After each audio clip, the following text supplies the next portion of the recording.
This is the Stress-Free Wedding Planning Podcast with Sal and Sam, a new podcast for engaged couples concerned about wedding planning and family expectations but want a stress-free, fun, and unforgettable wedding. Hi, I'm Sal from After Hours Events of New England. I'm Sam from Atmosphere Productions DJ Service. Welcome to the Stress-Free Wedding Planning Podcast. Who can give a speech at a wedding reception? In what order should those speeches be given? Is it proper for the maid of honor or matron of honor or best man to roast the couple? Is it okay to use a cell phone to read from? How long should a speech be? After listening to this edition of Stress-Free Wedding Planning, you're going to know and understand the answer to those questions and more. With over 80 years of combined wedding experience and insider information, this is Stress-Free Wedding Planning with your hosts, Sal and Sam. A new podcast for engaged couples who are stressed about wedding planning and family expectations, but want to have a fun wedding. Listen now for revealing wedding insider secrets, tips, and strategy or lesson that you'll be able to implement for a stress-free wedding. Information that you just can't miss and may just change your life. Take the journey with us from worry and concern to a stress-free and unforgettable wedding day. The Stress-Free Wedding Planning Podcast with Sal and Sam.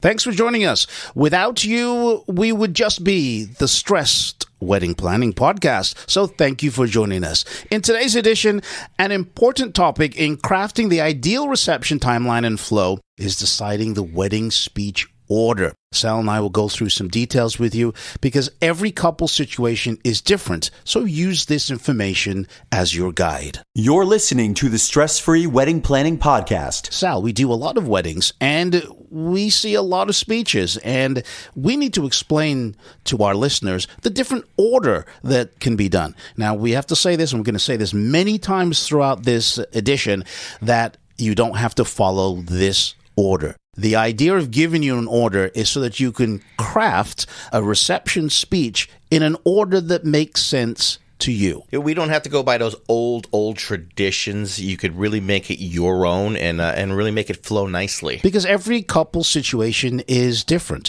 I guess we should explain that the traditional order is very flexible. Typically, though, on lists that you may see online, the father of the groom speech is typically done at the rehearsal because tradition says that the parents of the groom host the rehearsal. So that's a typical place where you should do your father of the groom or parents of the groom speech. You don't have to, but keeping as few speeches as possible at the reception is a good thing. Definitely, and we'll talk about that a little later, about timing. So first up would be the welcome speech by the father of the bride. Everybody's seen the movie Father of the Bride, and he does a wonderful speech. Not every dad is going to do such a great speech, but you're going to have to try. So is that what you typically would see? Actually, not as much as I used to. So I see a lot of fathers are not doing it because they're just really shy people, and it just doesn't work for them. And so you have to go with what works for your family, of course. But I have seen moms step up and do the thing. So that typically, because that's what works. She's the good speaker, so let's go for it. Sometimes just there's no parent at all, and we just go right into the next grouping. We'll talk about that. And you can do both parents. Both parents could go up there, and Absolutely. Both parents could say something as well. Absolutely. So the welcome speech is just that, and it's typically held for the father of the bride. Now, if there's no father of the bride, you may have an uncle or somebody special that you might like to do. A grandfather, whatever, yeah. Exactly. Or just skip it. There's nothing wrong with that at all. Next up would be the maid of honor or the matron of honor speech, and I like to call her the high priestess of love. Is that what you normally see as well? I have the belief that the order depends on something, and that is who is the strongest speaker. So I always think the weaker speaker should go first. You end very strong. If you have two people who are decently strong, but one's going to do the teary-eyed thing and one's going to be humorous, always end with the funny. That's my opinion, of course. I take it from a different view that start off with this order and then build from that. So my order obviously would be father of the bride and parents first, and then if you're going to do the father of the groom, obviously you would squeeze it in then, right. And then the maid of honor or matron of honor. Sal's absolutely right. If you as a couple know that the maid of honor is going to do a mushy speech and the best man is just going to do 3 words and then end it because he's nervous, then switch them around. Switch them around, definitely. Now, there's one thing that I have to say that you should not say. Do not say, for those of you who don't know me, and then go into your name. Because you can look at the back of the room because all the photographers and DJs and all the wait staff are going to be cracking up because they hear this every single week. And sometimes I've worked with vendors. We make bets on whether they'll say it or not. Maid of honor is going to say that. There is no reason for you to say this. I know you've seen this on TV. I know you've seen this online. Do not say, for those of you who don't know me, because they already know who you are, because you were standing right next to the couple that were getting married. They know who you are. And even if you have a program, it says your name in there. Just go straight into the speech and say whatever you need to do without saying those words. And let's take it a step further. And this is something I tell everyone who's going to give a speech. Yeah, you don't want to introduce yourself because not only everything that Sam just mentioned, but your MC just said, now I'd like to introduce the sister of the bride, our maid of honor, Susan. It's like you were just introduced. Oh, I'm Sally's sister, and I'm Susan. We heard that already. You just wasted a whole line. Move on.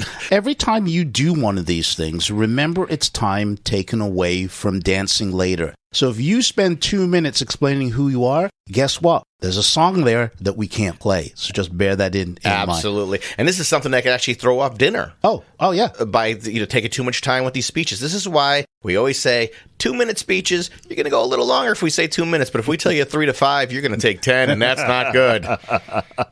So then the best man would usually have a speech. And I like to call the best man the bro man. The bro man. The bro man. And typically he is last in the agenda, except we're going to give you a couple more after the break. But typically, if you don't have any blessings or any speeches, he would be the last person in line to say something. Typically, that is a place of honor. Of course, flip them. Maybe the maid of honor should go last. Okay? And again, do not say, for those of you who don't know me. We're going to keep repeating this until we get it into everybody's brain. That is not something you need to do. And you need to speak as the best man to both people. Yes. Both couples, both individuals, because you are not doing a toast or a roast just for the groom or just for one partner. You're doing it for both. Yeah, the best man represents the groom's quote unquote, but yeah, he should definitely have something to say about the bride too. That would be nice. Yep. Or, the partner. So be prepared to talk about everybody. It's the one thing that I see at a lot of weddings is that the best man doesn't say anything nice about the bride or just mentions her in passing. Try when you're doing your best man speech, try and incorporate how you met the bride or the other partner at a special event or festivity, or say something nice. It really adds a lot to your speech when you do that. Now, of course, for same-sex marriages, this is going to be a little different, obviously. So the rules are out the door. You do whatever you want, whatever feels most comfortable. You don't have to have any speeches. You don't. That's another thing, and that has happened where couples have said, you know what, we're just not going to have speeches at all because we don't feel the need for it. Or they'll just do the father's speech and that's it. It's done. Make it sweet and simple. We have more on the wedding speeches and the order to follow the reception right after this. You're listening to the Stress-Free Wedding Planning Podcast. Wedding Tip Wednesday is brought to you by Emerge Cosmetics. Are you ready to emerge? A new line of luxurious lipsticks and lip glosses created with the intention of empowerment and coming into who you truly are. Strong, beautiful, and confident. Use coupon code EBI10 at shopemergecosmetics.com for an instant 10% discount. That's coupon code EBI10 for 10% discount at shopemergecosmetics.com. Emerge as the true you. Today on Your Wedding Tip Wednesday, personalized cocktail napkins. Make your personalized cocktail napkins work a little harder for you by including your hashtag on it. After all, everyone there already knows what day it is and who got married. Hashtags are so popular now, and they help combine all of the social media into one place. So, put that hashtag on the napkins, and it's a great gift that people take away with them. Everyone's going to be taking so many pictures, and if everyone uses that hashtag, it's in one place now, and you get to enjoy it afterwards. And a great sales tool, as I like to say, is those napkins are a great place to personalize and put that hashtag. Wedding Tip Wednesday is available on the Stress Free Wedding Planning Facebook group page every Wednesday. Join the group for free. You're not the same as the person next to you. You dress to reflect your personality. You enjoy customizing your drink at the coffee shop. Even your pet's collars match at least 2 pairs of your pants. It's only natural that your wedding would showcase your unique touch. After Hours Events of New England gets this. They like to give their clients full artistic control. If you find yourself lost, their team of event specialists can help. They handle everything from DJs, photo booths, event lighting, photography, videography, even officiants. Give them a visit on the web and call today. Let's get planning. After Hours Events of New England. AfterHoursEventsOfNE.com. Don't forget to like and follow on Facebook, Instagram, TikTok, and be sure to subscribe to their YouTube channel, all at After Hours Events of NE. That's After Hours Events of NE. Don't know what to do for your first dance? Is your future spouse having trouble picking a song to dance with their parent? Worry no more. I have the answer. Go to AfterHoursEventsOfNE.com/contact guest. That is CONTACTGUEST. And you'll be able to listen to hours of music to help you select the right songs for your upcoming wedding. Again, go to AfterHoursEventsOfNE.com/contact guest. Do you want access to a stress-free wedding planning process? Then go to our website, allthews.atmosphere-productions.com, and get my free report. 8 questions you must ask a wedding professional before booking them. Get it today. That's allthews.atmosphere-productions.com. Look for the free report and learn to shop like a pro from a pro, and go from concern and worry to stress-free wedding planning. When your wedding entertainment has to have amazing music, be fun, organized, and professional, your choice has to be Atmosphere Productions. DJs, live musicians, custom lighting, and photo booths. As seen on the TLC TV series 4 Weddings, winner of the Wedding Wire Couples Choice Award and DJ Times DJ of the Month. Experience the difference. www.atmosphere-productions.com. That's www.atmosphere-productions.com. Now, as you spend the next week or so planning your wedding, if you want me or Sal or our community of stress-free, engaged couples and wedding experts to answer any related questions, join us over in the Stress-Free Wedding Planning Facebook group. Once you're in, go ahead, share your concerns and worries. We'll let you know if you're on the right track or if there's something you need to think about or work on.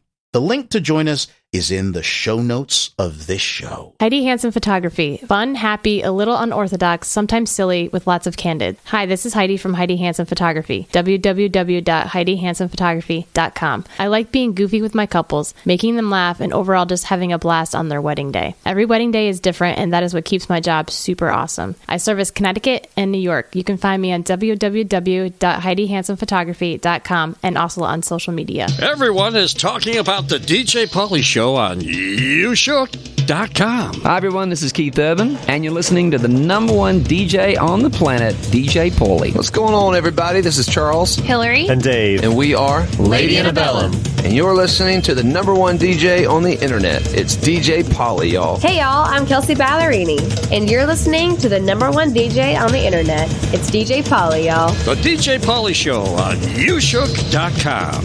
We dare to be different. Join us and see for yourselves. You're listening to the Stress-Free Wedding Planning Podcast. Welcome back, and thank you for joining us. We're discussing wedding speeches and the order to follow at your reception. We've already spoken about the father of the bride speech, the maid of honor, the best man. Now we're down to a very important speech. Sal, it's the couple speech. The couple speech. According to, when you look online, traditionally, the couple speech would happen the very last thing, right after the best man speech. Personally, I always believe that they should do it in a different location of the reception. And my reason for it is you've just given the honor to these other people to be able to speak on your behalf. Don't take the limelight from them right away. Kind of do it a little later. So I always thought if you're going to have a cake cutting, have the cake cutting at the end of dinner, and then following it, now that you have everyone's attention on the couple, this is their opportunity to give the speech. Agreed. But again, whatever works best for you. Now, I've had couples go, oh, we're supposed to do it at the very end of the night, right? No, because there's too many people that are going to not be able to hear this speech, such as a grandparent or some other elders that you really would wanted to hear this. Yeah, to do that up front is very, very important. Everybody gets to hear your speech. And of course, you can say whatever you want to. Obviously, keep it short. Short and sweet. And it usually is. It usually is. It's nothing too complicated. And then we have the blessing. There is some disagreement in this. Sal and I do not have a concurrence of opinions. So I will tell you my opinion now, and then Sal will go after. The blessing, for me, is typically done by the minister, a priest, or a religious member of the family.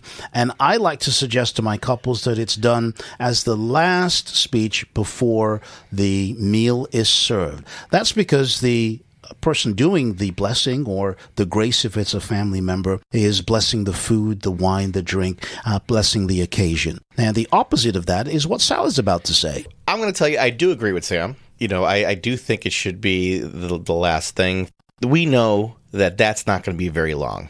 And the facility doesn't think it's going to be very long. Once they see the blessing, they know food's coming out in like a minute and a half. We're ready. Where a speech, they don't know how long that's going to go, so they can't be completely ready. Yep. On a religious standpoint, you're actually supposed to do the blessing first. So as Sam said, you're blessing the food and the drink. And what are we doing? We're drinking champagne for that toast. So all that should be blessed. And usually when we're blessing the food, doesn't mean it's in front of us. We're blessing the hands of the people who are preparing our food today. It doesn't matter if it's on the table or not. Agreed. I find myself now doing it at the end because I want to help the facility out as much as possible. So they see, blessings up. We know we're on a minute to a minute and 30 seconds, and we go at any moment. It belongs at the end, only just for that reason. Right. So you have an insider tip there. There's different ways of doing it, and which one you prefer is the best way to do it. The next up is the master of ceremonies. This is not usually in the order. There is a custom called the Master of Ceremonies, where some couples will hire a MC, different or separate from the DJ, and they will be the MC. The DJ will interact with the MC. The MC will introduce the people that need to speak and kind of be a liaison between the DJ and the couple and the people giving speeches. This is very, very typical. I know down south they do this a lot. If you have an MC, there's absolutely nothing wrong with the MC taking control instead of the DJ. It really is what you want to do. Just wanted to mention the MC because that's become very, very popular. The MC is sometimes very funny, is a comedian, and interlaces, jokes or things about the person that's about ready to speak. So if you're going to do that, let the DJ obviously know, let the facility know that you're going to do that as well, because that's an important aspect of your speeches. Now, something very common in our area is that the MC DJ are the same people. Yeah. So, because you do need that someone who's going to keep that flow going, and that's what Sam does. That's what I do. Yep. We definitely want to keep things flowing, and you need someone who could announce properly and really make things work really great. Now, something I've done, Sam, is I've actually had people forget to raise the glass and cheers the couple. So anytime that happens, I tend at the end to take over. I said, everyone, please raise a glass, and I'll say a few words and cheers, and we move on. So, because some people kind of freak out when the champagne hasn't been raised, so I got to take care of that. A pro tip is that if you are a person giving a speech, whether it's the father of the bride, maid of honor, matron of honor, best man, make sure you bring your glass of wine or a glass filled with your favorite beverage. If it's a champagne toast, make sure you bring your glass of champagne. Now, many receptions will not have a champagne toast because that's usually additional. You have to pay extra for that from the facility. Other facilities will probably just have a glass of wine that you'll raise. Bring that with you. If you're on table number 4 and you have to walk up to the sweetheart table, go to table number 4, bring your glass, even if it's just a glass of water, and bring it with you when you're going up for the toast. There is nothing more embarrassing than saying, and now raise your glasses to the couple, And you're the only one that doesn't have a glass Doesn't raised. have a glass because I wish I had it. And they make a comment that's like, oh, don't say anything. I know when I get ready for any of the speeches, after we're done, it's usually right after the first dance. So I usually have everyone at their seats. And I let them know, you're not going to come up until I actually introduce you. Yes. So you are at your seat already. So you can easily grab your champagne, your wine, or whatever it's going to be and bring it up with you. Now, there are some facilities, and this is kind of rare, that actually have extra champagne or wine already in glasses for those people who are going to speak. But that is really far and few between. So you need to be ready for that. Do you have to follow this order? No. We're going to say it again. Wedding traditions are just that. You do what you want to. How many speeches do you have to have at a wedding? I say limit it to 4. Sal, that is the suggestion. 4 being the most. If you could do less is always better. I always tell my clients, and I have it at the top of my form, that speeches should be no more than 5 minutes. That is, every speech should be a total of 5 minutes, not 5 minutes per speech.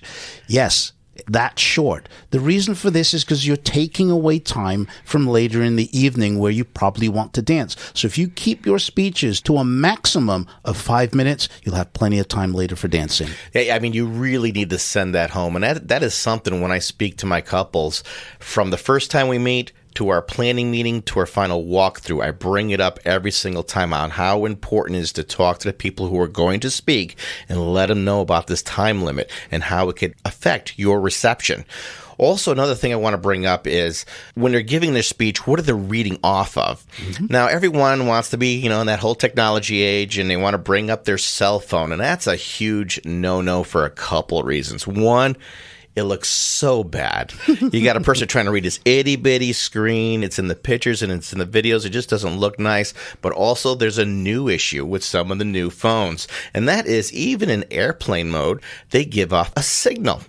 And that signal, next to a microphone, it could be a very negative thing. You get a really bad, horrible sound. Now, I haven't dealt with that because I really push, don't use a cell phone. But I have had a couple friends in the business who said, they had it in airplane mode, but it just went right through, and it was just a horrible sound. So one of the best ways, I believe, is index cards. Nice and small. You type out on paper, you cut the paper out, stick it right to the index card. Boom. It looks really elegant. But what's another thing is because it's so small, unlike paper, when you go through paper pages, what always happens, Sam? They're always hitting the microphone with the paper, and that's all you hear. So by having this small index card, that's not going to happen. There's one more thing you can do with those index cards. You can give them to the couple at the end of your speech as a special gift. As a great memory. It's a beautiful thing. It is. And one final note on these speeches is do not have an open mic. That is, anybody can come up and speak and say something. You should limit your speeches to those 4 people that you have on your list and no one else. On my paperwork, I specifically tell my clients that the only people that are allowed to have my microphone other than the DJ are the people that listed on the form. If somebody else comes up and wants to speak, the answer is no, and I will check with you to find out whether they have permission. Because we as DJs have no idea what other people are going to say at your reception, and we are somewhat responsible for who we give the microphone to. Absolutely. You can't just give it away to anyone. And I make it very clear again, and it is on our form, that who you put on the form as able to make a speech are the only people that can make a speech.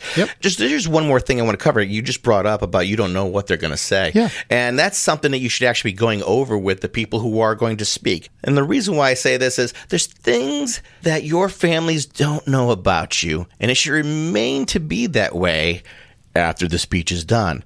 I've had speeches where a maid of honor or best man said something that almost halted the whole wedding. Oh, my goodness. So you need to be careful. You need to let them know. Where should these speeches go? There are several places that you can do it. If you have a champagne toast, we can do it before the meal.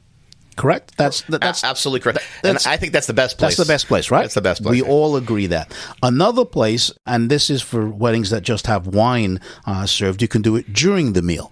That is, you come in, have your first dance, the meal is served, and during the meal, you have the speeches. That's an option. It's not necessarily the best place, but you can certainly do it. You could do it, but keep in mind, people have food. They have forks, knives, dishes. You're just hearing a lot of noise. And people don't mean to be rude, but I'm eating now, and now you want to talk to me? I might just keep eating. And so you're not giving the proper attention to the people that you honored to give a speech. Right. And then the other place that you can have it is after the meal. I don't usually recommend that you do it this way, but you can have your speeches and toasts and then go into the cake and then into the first dance, and then the festivities go on without any breaks from that point on. Again, not recommended, but the option's up to you.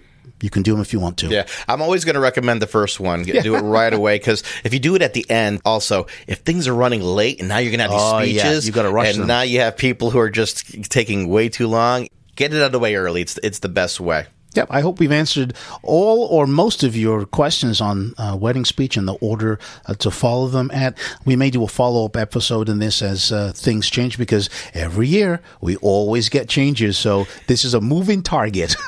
The rules have been changing literally every single year. You're listening to the Stress-Free Wedding Planning Podcast. So there you have it. We just shared with you exactly the order the speeches should go. But of course, you can choose to do it your way. You also learned, if you're giving a speech, to always bring your glass with you so that you can confidently toast at the end of your speech. Now, as we spend the next week planning your wedding, if you want me, Sam, or our community of stress-free engaged couples and wedding experts to answer any wedding-related questions, join us over in the Stress-Free Wedding Planning Facebook group. Once you're in, go ahead and share your concerns and worries, and we'll let you know if you're on the right track or if there's another thing that you should be working on. The link to join us is in the show notes of this edition, or go to Facebook and search for the Stress-Free Wedding Planning Community. The Stress-Free Wedding Planning Podcast is produced and copyrighted by Atmosphere Productions in association with After Hours Events of New England.